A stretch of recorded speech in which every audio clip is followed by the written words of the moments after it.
Now, the Duval Rundown, driven by Jacksonville Chrysler Jeep Dodge Ram Westside, home of the lifetime warranty. It's 9:04 a.m. on a Monday. That means it's time for Duval Rundown. Welcome to another edition. I'm Hayes Carline. Please be joined, as always, with the voice of the Jaguars and the host of the Frangie Show, Frank Frangie, kind enough to join us. Frank, what a day. My gosh, what a win yesterday. Lots to get to, but just your overall thoughts on what this means for Liam Cohen and staff moving forward. Well, number one, it's 9:04 on a victory Monday, Hayes. I think that's right. It's a victory Monday. Look, I'll tell you what it means. It means so much. Number one, there's only one stat that matters, and that's 2-1. And that's the stat that matters. I think, and we've talked about this, you have to learn how to win games. What I took out of that, and I know there's a lot we're going to unpack here, but what I took out of it is they learned how to win games. You win games by making a play at the end of the game. That's the way the NFL is, okay? You watch all over the league, man. You win games by making plays at the end of the game. Look how many games were decided yesterday in the last 20 seconds, 30 seconds, minute of the game. And the Jags, 2 weeks in a row against Cincinnati, if BTJ catches the ball or if they make a play on defense at the end of the game, they win. Neither happened, they lost. Or if the refs don't blow the call on Travis Hunter. And that too. That's also a blown call. Then yesterday, if they make a play to BTJ, they score, and they made a play on defense and won the game. You have to learn how to win. And you know it's a talented team. You know the vibe's good. There's positivity, but you got to learn how to win games. And I think they did. And that's what I took out of that, Hayes. They're a young team learning how to win. I thought it was a great win for the Jags. I almost think it was a better win in the manner in which it happened than had they won 27-3, because this is a game that historically over the last 10, 15 years, the Jaguars lose. I mean, they seem to be in control, but then they had sort of a meltdown there in the second half. They blow a coverage. Nico Collins scores a touchdown. The offense starts dropping passes left and right, and it just felt like, here we go again. You know, another Jaguars loss in which it's going to appear like they kind of let the opponent off the hook. I thought the way that they closed that game, for Brian Thomas Jr. to have the 46-yard catch and run, but also for the defense to force 2 turnovers on Houston's last 2 possessions.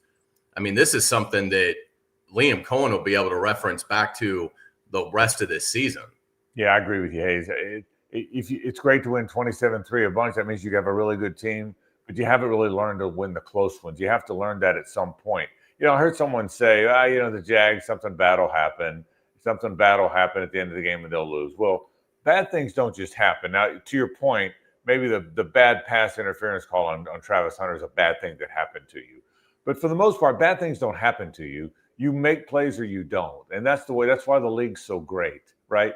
And the Jags made plays. So to your point, you might be better off being 2-1, and you've learned to make those plays at the end of the game rather than when you won easily and didn't have to make plays at the end of the game, because then you still would not have done it in a close game. The Panthers game, you didn't have to do that. So I hear you. I think there's some truth to that. I think learning how to win games like this, but I just think that's what the league is. I mean, I think the Philadelphia Eagles have the best team in the league, and they've had to win games at the end of their 3-0, but they've had to win games at the end of the game, man. The last 2 weeks, you had to make a play at the end of the game to win. I think that's what the league is. And to your point, and I agree with it, the sooner you learn to do that, you know how you learn to win games? You got to do it. You know, you learn to make plays, you have to do it. And I think the Jags, I thought it was a big win, to your point, for all those reasons. It was a great win yesterday. It was a great win because of what they had to do to win. And now looking at how it sets it up, I mean, again, the NFL season takes a long time to play out, but if you get in a hole early or you get an advantage on a rival early, it's tough to overcome. I mean, if it was a baseball race and you had 14 games left in the season, you'd be paying attention, to the standings and what you had in front of you and what your opponent had in front of you. I think it's a gargantuan win because I think Houston's done. I mean, they're very flawed anyway, but at 0-3, and we've talked about the litany of great opponents that they still have to go through with the first place schedule. I mean, they've got the Ravens and Bills, and I mean, the Chiefs. I mean, they play some really daunting games. There's about 9 really tough games, and now you have to add the Jaguars to that, when they go to Houston, since they've already beaten the Texans. So I almost get a sense that Houston's out of it at 0-3, and it's a two-team race between the Colts and Jags. Yeah, I'm cautious not to go there. We went there a few years, at least I let myself go there a few years ago when the Jags were 8-3, and I thought they would waltz into the playoffs, and you never know what direction the thing's going to go. You just never do. But I can't see them getting hot. Can you see Houston getting hot with that tough a schedule? I think I don't think they're that good at all. I don't think so either. But I haven't seen enough. If I'm objectively watching from New York, you know what I mean, Hayes, I haven't seen enough from the Colts and the Jags to know that it's going to hold. If I'm looking at this from afar, the Colts and the Jags, the Colts haven't won that division since 2014 or whenever it was. The Jags certainly have failed at the end of some seasons. So at least for me, I hear your point. It's a fair point. But at least for me, I'm not there yet with any of these teams. Where I am on these teams is let's see if the Colts hold. Right now, win the next game. What I love is watching the Jaguars. What I love is watching what the Jaguars can do, who I think they are. I love the way that game played out yesterday. I worried, like we all did, when they were dropping passes left and right, man. It was weird. I felt bad for Trevor, who, other than one really bad mistake, one bad choice on the interception, played pretty well and didn't get much help yesterday. But they overcame it. Liam talks about overcoming adversity. So I hear your point. For me, it's early to get caught up in the race yet, but I certainly like the way the Jaguars are playing. I think Liam Cohen is a rising star. I mean, I thought, the Jaguars entered the game leading the NFL in rushing. They get stymied in the first half, and Liam explained it in his post-game press conference. Well, Houston came out and in a different look. They were heavier, I think is how he sort of put it, up front. And so it took some time for them to make the adjustment to that. But in the second half, the running game came alive. And again, it just shows the kind of offensive mind that Liam Cohen and his staff have. And that's why I think the Jags have staying power. You're right. I don't really know about the Colts. I mean, they've won. They should have lost to Denver. They really should be 2-1. Daniel Jones, great early season story, but we see those fizzle out. But in terms of the Jaguars, I do think if they stay healthy, there is staying power here, because I think that they are going to be good enough on offense and balanced enough on offense.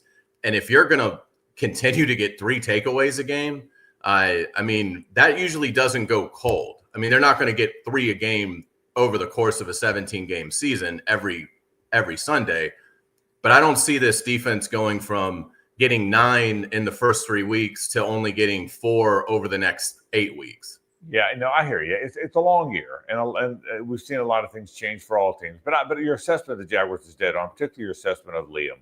I think you're right. I think he is a rising star. I think they really found something with this guy. When you said what he talked about after the game about making the defensive adjustments, here's what I took out of that. To your point, he's such a good communicator with the media, which means he's such a good communicator with the fans. He's so transparent. Well, why does that matter? Well, it matters if he's that good of a communicator with us. That means he's that good of a communicator with his team. That means he connects with his team that way. That's the beauty of this guy. There's no hidden agendas. There's no, I can't tell you this because of blah, blah, blah. He is transparent. He is open. You can see why players respond to him. The Jags are great at putting those post games out on so we can all see them. That stuff's real, man. That stuff, you can tell the connection he has. I can tell the connection the team had. We talked a lot about Brian Thomas Jr. is going to have to face his teammates when he ducked contact or dropped passes. Well, you can tell listening to the other players, listening to Liam, they all have his back, man. Now he's got to continue to produce. It can't just be one big play. But I like where this team is, and I think to your first point there about how Liam Cohen is such a star in this business. They might have found something. I agree with that. It's hard to go 2-1 in the league, though. It's a hard league, and they're 2-1 in the league. So I agree with you. And I also agree with your point about the defense. Whether they get 3 takeaways a game or whether Josh Allen continues to make big hits at the end of the game or whatever they do, it's clear that that's different. You talk about different, man, that's different. That's the one thing that is truly different about this group. In the previous regime, at the end, they didn't do very well. Doug Peterson didn't do well. Trent didn't have a very good team built. But there were stretches of the Doug Peterson tenure where the offense looked pretty good. I mean, Trevor Lawrence had 25 touchdowns and 8 picks his first year under Doug Peterson, but it faded. But the defense never looked like that. The defense never looked like, oh my God, there's something spectacular happening here. And I think the defense now does look like that. The defense is the group I can't wait to watch them grow. 2 or 3 things. Number one, Devin Lloyd's playing his butt off. Devin Lloyd, who almost lost his job. Some people thought he should be traded. Some people were surprised he wasn't traded.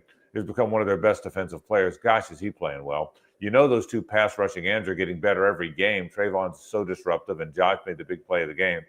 And where's Jordan Lewis been his whole career? I mean, how many better defensive backs are there in the league than this guy? I know the sample size is small, Hayes, but that dude's everywhere. Tyson Campbell's playing well. So, no, it's to your point about the defense, I do not think the defense collapses late. 100% agree with that. Yeah, I'm glad you brought up Josh Hines-Allen because I want to get to him. But before we do that, Jacob, let's hear from our sponsor, please. I'm Rick Ballou, Jacksonville Chrysler Jeep Dodge Ram Westside, proud partner of the Jaguars. Drive with confidence. Every new vehicle comes with our exclusive lifetime warranty. 7030 Commonwealth Avenue or online at jackswest.com. I thought, and this is what I wrote for 1010XL.com, I thought it was the vintage Josh Hines-Allen game. I mean, I know he's had games where maybe the numbers were a little bigger. You know, he had the win over Buffalo in the Urban year, but that game was meaningless. You knew the Jaguars, by the time they won that game, you knew the season wasn't going to amount to anything.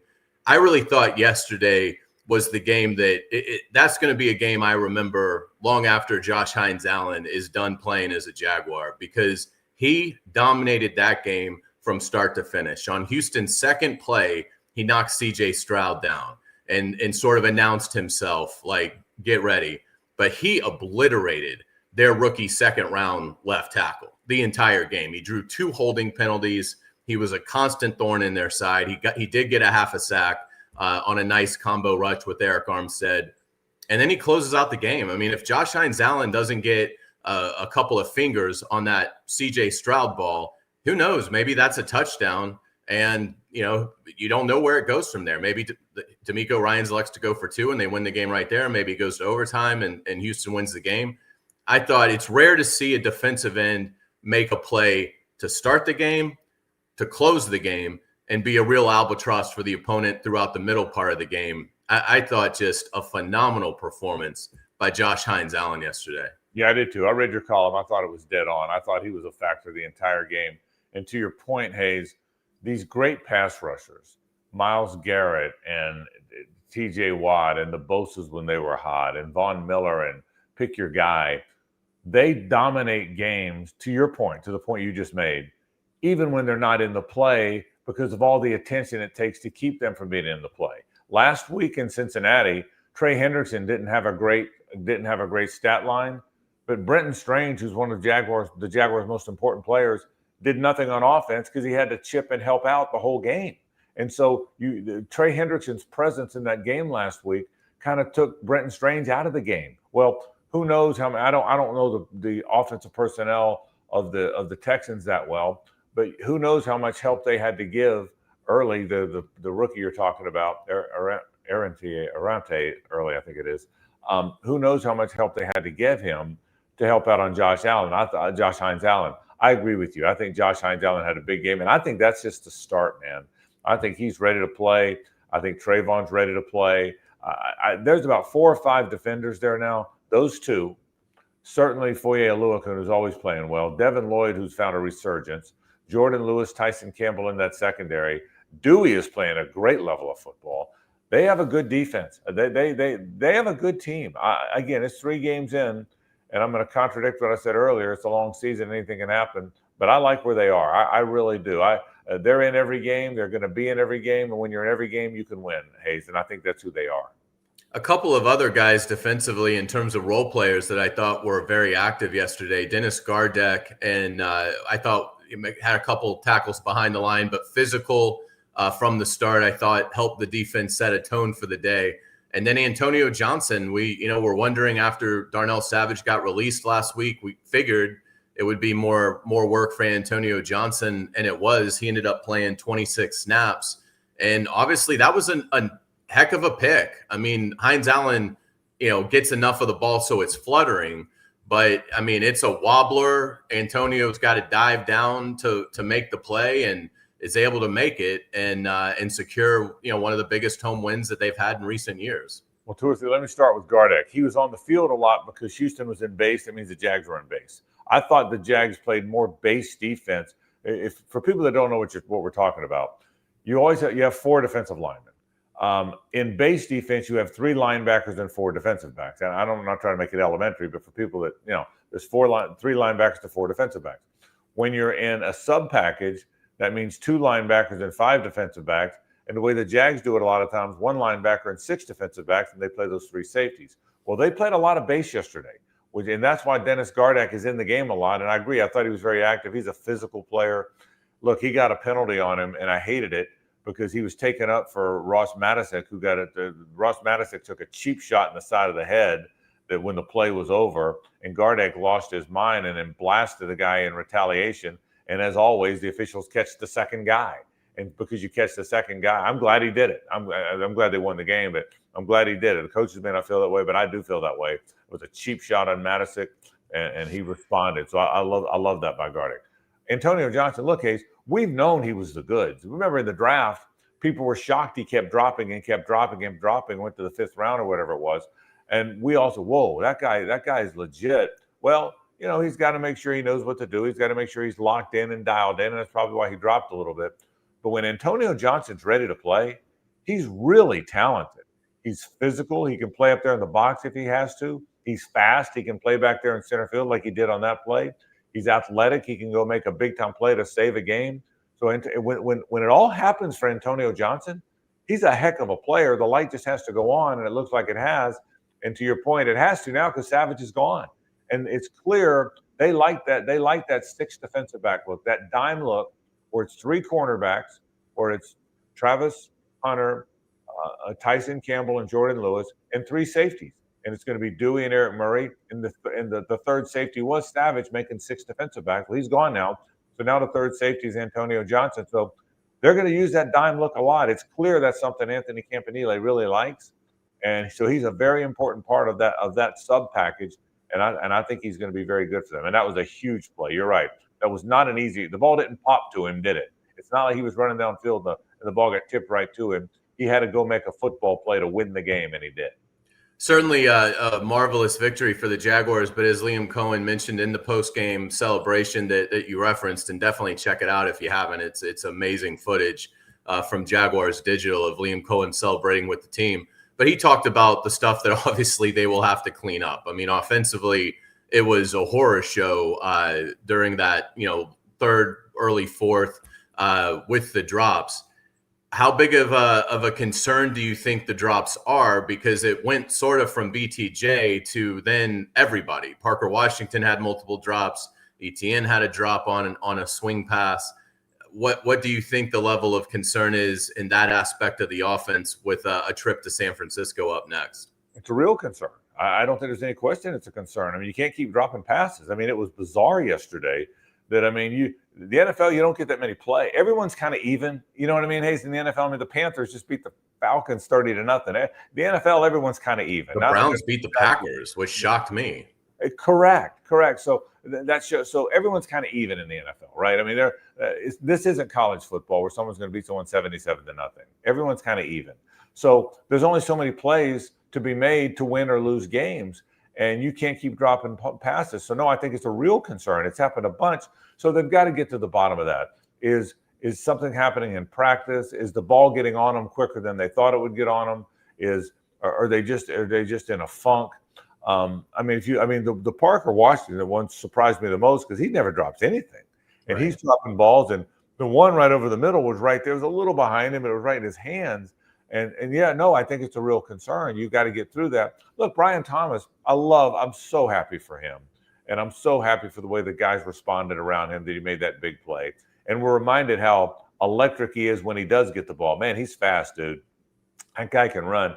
But yeah, it's a long year. You keep dropping passes, you're not going to keep winning games. And so they've got to get that right. I think Trevor's been pretty good. Not great, but I think he's been pretty good.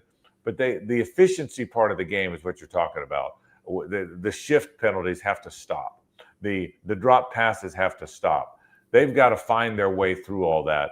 But I'd rather be 2-1 in trying to find your way through it rather than bemoaning the fact that you keep losing games because of it. But to your question, no, Hayes, it's a real. You got to fix that. There's some things they got to fix, and they've got to get that fixed. I know you're going to wrap in a little bit. I don't want to get ahead of you, but before you wrap, I want to get to the end of the game. And should Travis Etienne have taken a knee, not taken a knee on the last play? Because I know that's a big part of the game. But so let's don't hang up before we do that. But back to your point. Yeah, give us your thoughts. Yeah. Well, you go first because I got a lot of thoughts on it. What should have happened there? I thought it was a little strange. And then when we were waiting for Liam Cohen's presser to start, John Osher came in and talked with me and D-Rock and Mark Long, and he was surprised that D'Amico Ryans elected to let the Jaguars score. The only thing, and I sort of agree with it, I would have been more like 60% try and get a stop, hold him to a field goal, as opposed to letting him score. What I think D'Amico Ryans' reasoning is Tampa did that to Houston Monday night.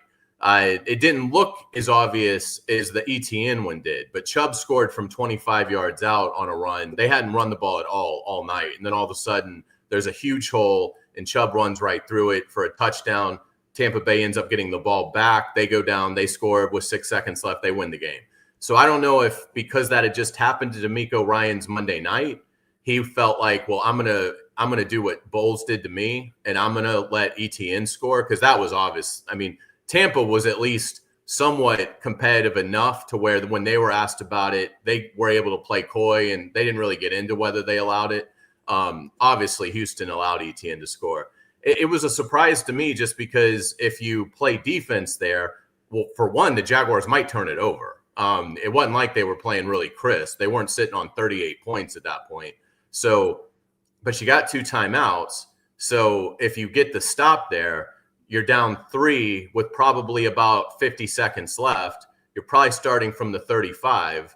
So that would probably be easier in my mind to convert with Fairburn than to go down 7, have a minute and 50 and 2 timeouts. So it was sort of, I would have leaned more towards playing defense, but I understood why D'Amico did it. And I really think I think because the Bucs incident was so fresh in his mind, and with it working for Tampa in the win over Houston, that's why I think he elected to go that route. No, I'm gonna unpack a lot of it. Number one, first of all, I think he did the right thing. I think it might have been a little less than 50 seconds when he got the ball back if everything worked out perfectly. If 50 seconds, then you're right, it might have been less. But I'm going to go to the Jaguar side of it. If ETN gives himself up, okay, and then they use a timeout, then they take a knee and they use another timeout, then they run a play. You kick the chip shot field goal, and then you give the Texans the ball back probably with 35, 40 seconds to go.